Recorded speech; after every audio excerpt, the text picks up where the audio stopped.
been denied for the second phase of the banning. So now we are seeing such great rotation, such great movement coming in from Indonesia for their hero picks, with AOG in the hands for the Gacha, even Lunox, such great escape mechanism for itself as well, such great movement around for itself as well. So it doesn't have much, how do I say, challenge for the team of Indonesia to just surround themselves and have a good fight with Team Turkey. Now, Team Turkey, they have to have a good response coming off against Team Indonesia. If you're dealing with a Gatot Lunox, you already have a very difficult time controlling the mid lane, especially if you intend to field a mid lane Angela as well. That means that Turkey needs a roamer with good wave clear and the ability to match up to the sustain coming in from Gatot and Lunox. There's not a lot of those left in the pool. We might need to see them look at things like the Cho, since they would also be a good solution to the Lance. For now though, they will lock in the Hayabusa first, since they're definitely not going to have access to him if they continue leaving the jungle open after this. Oh, kind of true though. I think that pretty much prioritize coming in from both teams itself. They know that when it comes to the second phase, they don't want to actually be taken out too much of the pool to be scale even more down. So now they prioritize more sustainable, and they have like mobility wise as well. And I know for a fact that we've seen how Iran had picked Angela as well as Hayabusa. It didn't go in their favor because how much of aggression that was done by Team Malaysia. But if Turkey can play around with having Elsmerada's sustainability, that could actually give a lot of chance for Team Turkey to just come off with a quad shadow, with a shadow kill to go to the backline as well to take down Lunox. But the question is it going to be fast enough to shut down Indonesia? And it's difficult because in the first place, Lunox counters Hayabusa. Having the brilliance around just helps you deal with a lot of things. And while I do like the idea of picking Angela and Esme together, I do wonder whether it's something that Team Turkey could have actually left off for later in the draft, because now they don't have as much access to the more priority hero picks in the meta. By going for this, hopefully means that they have some more flexible options in the second half of the draft. I hope so. But now looking on the phase of banning, Hylo's been taken out as well as Yuzong. We know for a fact that with the Glory of Pathway, it actually kind of gives a lot of easy access for Team Turkey to go to the back line. So those are the things that kind of crucial, and I like the idea that how Indonesia is denying it for the Team Turkey itself. It makes you wonder what Indonesia is planning to grab here. I really like the export ban coming in here from Team Turkey. This already indicates to us that they actually want to play more of a tanky lineup, which makes sense since you already have the Esmeralda and you will probably need the one more frontliner. And Xborg is one of the direct counters to something like an Angela as well, since you want to put that hero up against tankier options. Arif are going to be the final ban from Indonesia. I think, yeah, I kind of know for a fact that Haris is also a signature hero coming from Turkey as well. But we know for a fact that both are the two heroes that has been banned off. If it is coming into a combo between Harith as well as Hylos, it's not really a good positioning for Team Indonesia as well. So there are possibility that Indonesia is reading alongside of not just the signature heroes of Turkey, but the strategy that will be put out by them. Thinking about what Team Turkey will want to grab here, the Cho is still an option. Again, they need a fast clearing roamer that ideally has a little bit of reliable crowd control as well, since they don't really have a way of locking down the Lancelot. And well, that does fit the bill. The Kaja gonna be locked in by Turkey. I like the fact that Kaja, it is kind of a pick-off hero, can be able to actually drag off with the skill itself. So the possibility of Turkey trying to actually maybe separate either one of the heroes from Indonesia as well. Even though it's not going to be easy, because we talked about how Lancelot, escape mechanism with Puncher, as much as possible, he will be able to flee away as quickly. So this is the question is, Turkey, who you want to grab out? And not only that, we talked about how Lunox, mobility-wise, escape mechanism is also very crucial as well. So, Kaja-wise, yes, clearing wave is good, but catching off is still hard. But going into Indonesia right now, they clear off for the two last heroes. It's going to be Ruby with Alot. Even though Indonesia doesn't have access to heroes like the Yisan Shin, because they have the Lancelot and Lunox together, that's already enough scaling to enable double fighter side lane. And since they know that Turkey wants to play pick-off, with the Divine Judgment and Heart Guard, then just set up a lineup where it's very difficult to pick any single person off, and their team fighting and skirmishing is going to be very solid overall. The formation of their squad is a little bit difficult to pull off, but the team has the experience to do so. But for the last hero is going to be picked off, Lapu for Team Turkey. Looking on the side of Indonesia drafting, I know for a fact that we are seeing a kind of well-rounded of hero pools lineup for Indonesia. Compared to Team Turkey, they had a really good pick-off from the 3 heroes to start off for the first pick. But then going into the second phase, I kind of feel like their response to Indonesia is much more like a desperation for, say, like, we need to shut down, we need to find a way to actually shut down some of the players from Indonesia. Kaja-wise, yes, you talked about how the clearing wave might be a good answer for it, but again, they don't have that capability to actually hold out the mobility that is inside the Indonesia team. Yeah, that's the difficult part. You only have one Divine Judgment, and there's a lot of high mobility heroes on the opposite side now. Not to mention that despite both teams going for double fighter side lane strategies, Turkey is the one that probably needs to win early because they just don't have as much scaling in comparison due to this Angela mid lane. But ladies and gentlemen, without further ado, it is about time for us to kick off our second match of day 1 here at WEC 2025. It's gonna be Team Indonesia going up against Team Turkey. Let's go. This is our second series, first round for our 2 teams. Best of 3. Those who actually get to 0 will move on to get the best points, and those who actually get the most point from their grouping will be the first one to go automatically to the playoff. But looking on so far right now, Team Food, they need to be very aware of Indonesia movement, right? Because we know for a fact, like, yeah, got Nora right here, trying to make sure that he'll be able to actually do some, at least stealing away some of the players' movement or dragging it into the corner so that Team Turkey can do some team fight or team damage. But is it going to be enough? Because Indonesia-wise, too much high mobility heroes in their hands. They have a way to actually just escape any ways that to be picked off by Team Turkey. Now, we do have to highlight that Kaja isn't only a Divine Judgment bot. He does actually offer some utility in that passive off of his Ring of Judgment here, where he does slow down damage coming out from Team Indonesia. So if the fight lasts long enough, that could build up. But at the same time, Indonesia is perfectly happy to take longer skirmishes. The thing is, right now, we see the difference coming in from Team Malaysia, right? They pretty much prioritize on fast-paced game. Indonesia-wise, they are kind of a little bit more strategic. Contra comes through, not going to get anything. Contra goes in, but still, they're just picking off a little by little, trying to actually tease away from both sides of the teams, whether or not Food trying to actually bait out, are they going to go in all out? Now Nora goes in for the front side, Vivian just backs off with the taunt as well, and Hard Guard comes through. Unfortunately, seems that Little might be engaged right here. Looks like Vival's going to jump back into it. Vival secures the turtle. Kujo goes down. City picks up first blood in the back line. They're going to see if they can find anyone else, but Turkey will be able to back off. They'll cut their losses there.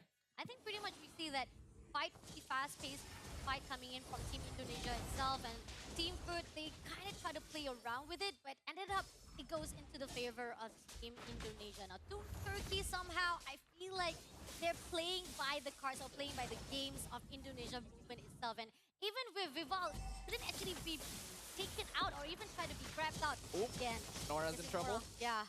Darkening comes out from the taunt. Not quite enough to finish off the Kaja. You can see that the slowdown level 4 is really messing with Turkey's game plan.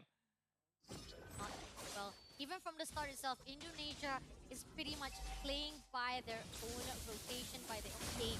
Oh, they get another taunt right into the AOG. Nora has no way of escaping, no flicker available. The rest of the team's coming here to back her up. Heartguard comes out, is surrounded. Vivian, a little bit too deep, gets punished for that. Looks like Unohana wants to chase down Cine as well. Still has the bravest warrior, jumps forward. Flicker comes out, final slash from Bumiyako, pushes them into the tower, chases down Zendaya, and finishes off the Angela. That is such a clean fight indeed coming in from Team Indonesia. Great fight from the side of Turkey as well. They do somehow try to actually push forward, try to actually make sure that they will fight or try to actually make sure Indonesia comes into their hands, but ended up Indonesia had the better upper hand. They did manage to turn that around pretty well, though. Indonesia initially got a great catch onto Nora. Speaking of catches in the bot lane, they're trying to gank Fumieko. 3 people on 1. Hopping on the string, gets the lockdown in Arlen. No final slash. Fumieko not going to be able to sustain out of this one. I think pretty much we see the gang up comes through, and Fumieko was actually playing off too much to a point that he thought that she could actually get away with it, but 3v1 definitely not in the favor of Fumieko, but good try comes out for it. But this is going to be the second turtle. Let's see if Team Foot will have to save up. Divine Judgment, they caught Cindy. Brilliance comes out, though. I'm not sure if that's the target they wanted. Here comes Bravest Warrior. I'm event comes out. AOG gets cancelled. Revitalize comes out. Cindy not going to be able to survive, though. Vivian does catch up in time. Unfortunately, Unuhana a little bit too far forward, so the Lapu Lapu goes down. They get the CC in. Final Slash only catches 1. Mieko just barely able to get away. The Retribution already used on the Esmeralda. That means that Kujo might be able to go in for the steal. The turtle gets reset slightly, and now the CC comes out on high. Hayabusa jumps back in. Kujo with the turtle steal. And Heart Guard keeping him alive just long enough. Unfortunately, Hayabusa does end up going down, and Mieko unfortunately falls as well. Vival picks up the double kill in return. Oof. Great composure coming in from Indonesia. Such contest comes through, and in the fact that Team Turkey does have their respawn, but somehow it wasn't able to actually maneuver the casualty to the side of Indonesia. Now, looking on the side of economy-wise, definitely is in the favor. Even though with 1,000 or even 2,000 the lead for Team Indonesia, they have 2 items already built up, or Lunox as well as Lancelot. On the side of Team Foot, however, it's still not that much of a gap. They still can be able to pull through if they can maintain the position. So far, things are not too far off, but Nora gonna get caught once again. AOG comes out, but able to dash over the wall just in time. Kujo here as well. Indonesia not able to find that pick-off. I mean, they are forcing it just a little bit too much to a point that it's a bit risky coming in from the side of Turkey. So hopefully, they do not force it too much to a point that Indonesia gets the upper hand. Yeah, definitely. They gotta be careful of that, but so far, I am seeing very good rotations coming out of Team Turkey. They know they're playing pick-off. They know they gotta play around Nora. The Kaja still hasn't died yet. Kajas haven't died at all so far. It completely coming in from him, but then again, I feel like Nora needs to find a way to actually drag up at least one of the players in Indonesia so that it can be an opening for Team Turkey itself. And that's what they're looking for right now. No matter how much they try to actually push out Shell, somehow it's not going to be easy because Shell is guarding herself very well. Yeah, good positioning there from the Ruby. Is aware of a suspicious movement from Turkey and knows that the Kaja isn't showing on the map. Unuhana also going to be popping the Bravest Fighter, but not catching anyone with it. And the fact that Team Turkey, again, just playing into the hands of Team Indonesia. This is going to be the third turtle for them to contest it out. So far, they're just picking off just a little bit, trying to actually tease out that turtle. And Team Food, they know for a fact that 4 players of Indonesia is already stacked up for the mid lane. 1 turret has already been still out. So far, Team Food, they still have a way to control this Land of Dawn. Yeah. So far, the goal difference still not that big, which means that even though Indonesia are holding on to a slight lead, Turkey are not out of the game. Oh, I'm offended. Misses in the mid lane. Mieko, though, gonna be ganked by 3. Final Slash comes out. Mieko goes down. Bravest Fighter comes through as well, but Indonesia has already backed off and reset their position for the turtle. Now a 5v4 situation. 5v4 situation. Nohana trying to find a way, but Fumieko comes through, but at the same time, Shell goes out to Nora. Heart Guard being considered.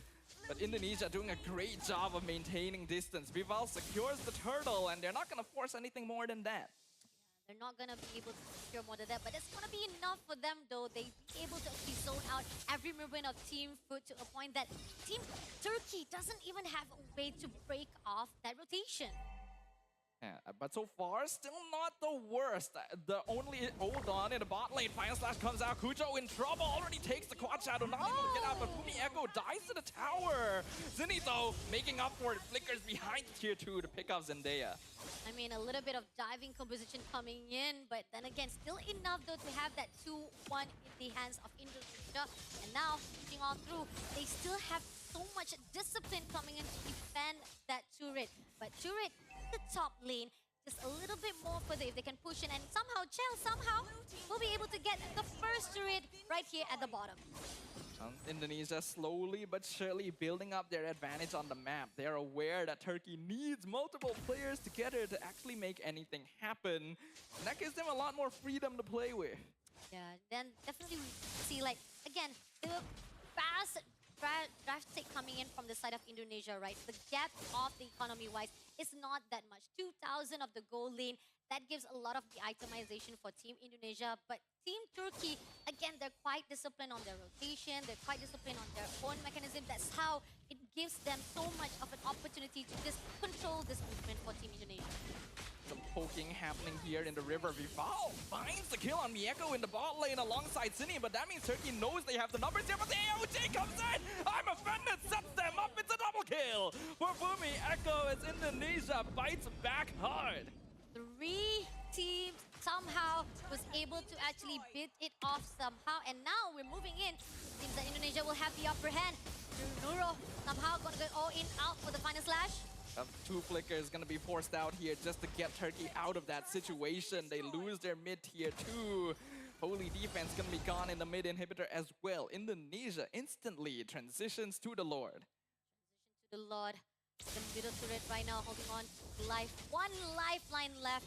Unless if the Lord marches in, it might actually opens the gates for Indonesia to infiltrate Turkey. And Turkey somehow started out really good to control composition, but now they started to falter just a little bit more.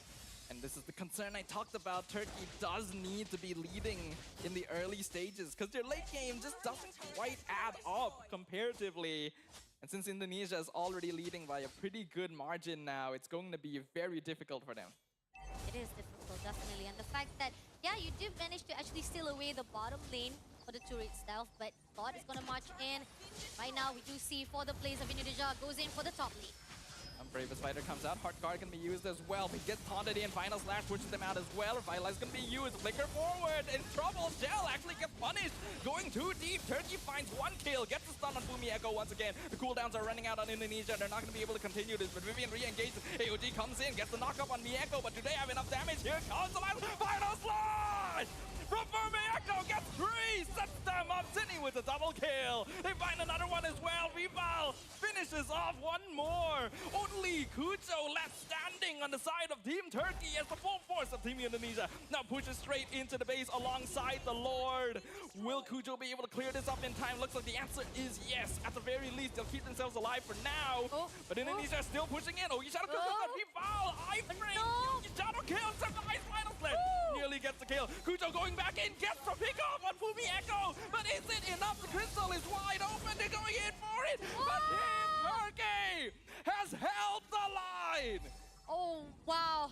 Just in the nick of time, the moment when they know for a fact only Kujo was the survivor that was able to actually defend it wise. The rest of the teams was able to actually spawn back and give back hope for the team of Turkey. Indonesia lost 4 players, but now they need to be more disciplined. It kind of opened a little bit of the door for Team Turkey to actually goes in for the turret. But is it going to be enough time though? They do go in for the invitation. They invade to get the buff. Somehow are being denied by Shell. Shell can be pulled forward. Didn't manage to steal the purple buff away, but loses her own life in exchange. I don't think that's worth it. Yep, that is so not worth it. Trying to survive it out, trying to make sure that at least the buff will not be seen by Team Turkey. But then again, it is going to be a reset for Team Indonesia. They've done a lot of damage already, getting up the opening for the middle turret as well, for the inhibitor turrets. And the fact that the top turret as well, just a little bit more, might be able to tease out to take down. And somehow, 3 players of Team Foot looking forward to actually go in for a fight with Vival, but Vival already had awareness coming in. Good positioning here. Team Indonesia so far has been able to move across the map with awareness that there could be a Kaja hiding behind every corner. Vival could be in some trouble here and be isolated from the rest of our team, but I don't think Turkey is gonna full commit to this because another fight is happening in the backline with Mieko. The fact that, you know, they are trying to make sure that all the fight at intention coming in from Team Turkey needs to be very aware, needs to be alert on every single decision that's done. And now they're moving in for the second rod as well. Hard guard comes out once again on the Lapu. Indonesia trying to fight this. Final Slash only finds one. AOG gets cancelled out as well. Fumieko is the first one to go down. Revitalize could not save her. And now the rest of Turkey is just pushing forward and making use of the heals coming out of Zendaya to keep themselves in the fight. But they've already run out of hard guard timing. And they do still have ways pushing. They can't continue this. They can't continue this. No matter how much they try to actually find a way to actually push down to Team Turkey, somehow they were able to actually rotate around, try to actually negate everything that was done already. So Team Indonesia didn't find a way. Nora somehow going in for the front line and will be beat off with Unohana. Divine Judgment once again on Shell. And Tino gets shadow kill. I'm offended. Flicker gonna be used, keeping Turkey in place. But Hard Guard comes out once again. They're going for the full 5-man fight. Nora dropping low. Phantom Execution misses. Zini comes in from behind with the Darkening. Kujo in trouble. Vivian goes down, but they've lost their Hayabusa in exchange. They're now trying to keep Indonesia around. In the meantime, Shell is mid lane. Nora goes down. It's a double kill for the Lunox. But Turkey, you gotta keep an eye on your mid lane. There is a Ruby pushing into your base right now. City goes down. It's a killing spree for Unohana. But the crystal is exposed. Turkey has left the back door open. And despite their best attempts to defend it earlier, it goes down to a simple backdoor play. Team Indonesia takes game 1. Again, talking about how need to be alert